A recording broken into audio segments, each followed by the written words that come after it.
حضرت آیت اللہ دست غیب نے تحریر فرمایا کہ جب وہ ایک پہاڑ کے اوپر پہنچا تو وہاں دیکھا وہاں بہترین طریقے کے سبزے گھاس ہے، بہترین طریقے سے شجر ہے یعنی درخت ہے، اور بہترین پھل والے درخت ہیں، تو وہ وہیں پہ مدتوں رہنے لگا وہاں، اور وہی اس کے پھل جو ہیں یہ وہی اس کی غذا بن گئے، اس کو کھاتا تھا، اپنی بھوک کو مثلا اس کی بھوک ختم ہو جاتی ہے۔ کافی دن ہو گئے تو ایک فرشتے نے دیکھا، اس نے دیکھا کہ یہ اتنا بڑا عابد ہے لیکن جس حساب سے عبادت کر رہا ہے خالق کائنات یہاں اس کا مرتبہ بہت زیادہ کم ہے، بہت زیادہ اس کا مرتبہ کم ہے، اس کی کوئی وہی نہیں ہے، کوئی مثلا جتنی بڑی عبادت کر رہا ہے، یہ کئی سالوں سے عبادت کر رہا ہے، سجدے کر رہا ہے، رکوع کر رہا ہے، ذکر کر رہا ہے، تشہد کر رہا ہے، سلام کر رہا ہے، لیکن کیا ہے اس کی خدا کے نزدیک منزلت کم ہے۔ بہت پریشان ہوا تو اس نے خالق کائنات سے سوال کیا کہ معبود یہ تیرا بندہ اتنی زیادہ عبادت کر رہا ہے، تیری اطاعت کر رہا ہے، لیکن اس کے ثواب میں کمی ہے، اس کو جو ثواب ملنا چاہیے تھا وہ ثواب نہیں مل رہا اسے، تو لہٰذا اس نے سوچا، فرشتے جب اللہ سے کہا تو اللہ نے کہا جاؤ اور تم اسے آزماؤ جا کر اس عابد کو،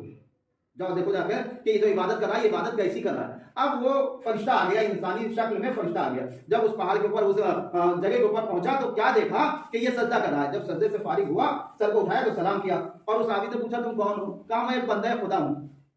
کہا کہاں جا رہے تھے؟ کہا میں کام سے جا رہا تھا، لیکن میں نے جب آپ کو یہاں دیکھا عبادت کرتے ہوئے کہ آپ اتنی زیادہ عبادت کرتے ہیں، آپ خدا کی اتنی زیادہ اطاعت کرتے ہیں، تو میں نے سوچا کہ کچھ آپ سے سیکھوں، کچھ آپ سے لوں، کچھ آپ سے سیکھوں۔ تو بیٹھ گیا، جب فرشتہ بیٹھ گیا، انسانی شکل میں تھا، وہ بیٹھ گیا، جب بیٹھ گیا تو عابد نے کہا، جو آپ دیکھیے عزیزوں بغیر سوچے سمجھے ہوئے اگر خدا کی عبادت کرو گے تو اس کا ثواب زیادہ نہیں ملے گا، زیادہ نہیں ملے گا۔ اب وہ جب عابد کے بعد بیٹھ گیا تو عابد نے کہا کہ دیکھو خدا بھی کیا عجیب چیز ہے۔ کہا کیوں؟ کہا اس صحرا میں، اس پہاڑ کے اوپر اتنے سبزے اگانے کی ضرورت کیا تھی، اور اتنے پھل والے درخت اگانے کی ضرورت کیا تھی جہاں بہترین پھل ہو؟ کہا پھر، کہا اس لیے کہ جب کوئی ان کو استعمال نہیں کرتا تو یہ سوکھ جاتے ہیں،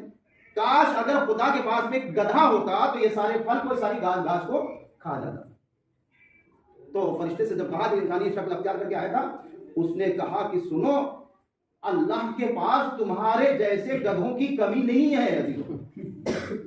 اس لیے کہ تم خدا کی قدرت کے بارے میں اعتراض کر رہے ہو کہ اس نے یہاں یہ پھل کیوں پیدا کر دیے، یہاں پر اس نے یہ سبزے کیوں اگا دیے، یہاں کے اوپر اس نے گھاس کیوں اگا دی، یہاں کے اوپر اس نے بارش کیوں کر دی، یہاں کے اوپر اس نے سوکھا کیوں ڈال دیا؟ نہیں، وہ بہترین مصلحتوں کو جانتا ہے کہ کہاں کے اوپر ضرورت ہے اور کہاں پہ ضرورت نہیں ہے، یا کس کو ضرورت ہے کس کو ضرورت نہیں ہے۔ اس لیے کوئی ضروری نہیں ہے کہ ہر شے انسان ہی کو ضرورت ہو، بہت سی ایسی شے ہوتی ہے کہ جانوروں کو بھی ضرورت ہوتی ہے، چرندوں کی ضرورت ہوتی ہے، پرندوں کی ضرورت۔ تو عزیزوں یہ عابد خدا کو بغیر سوچے اور سمجھے وہ عبادت کر رہا تھا عزیزوں۔ اگر اس کے دل میں ذرا سی عقل ہوتی، اس کے بعد ذرا سی عقل ہوتی تو اس سے اگر کام لیتا تو یہ بات نہ کہتا کہ یہاں کے اوپر سبزے اگانے کی ضرورت کیا تھی، یا یہاں کے